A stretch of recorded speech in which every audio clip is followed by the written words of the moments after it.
Okay guys, I don't know if the volume works or not, but we're gonna find out. I'm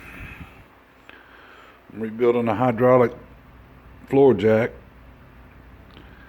and instead of being an O-ring, there's looks like some kind of liquid sealer there.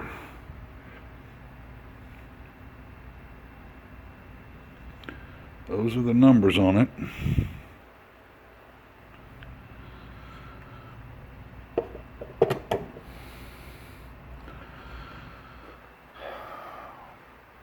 That's a 1 inch by 1.5 inches approximately.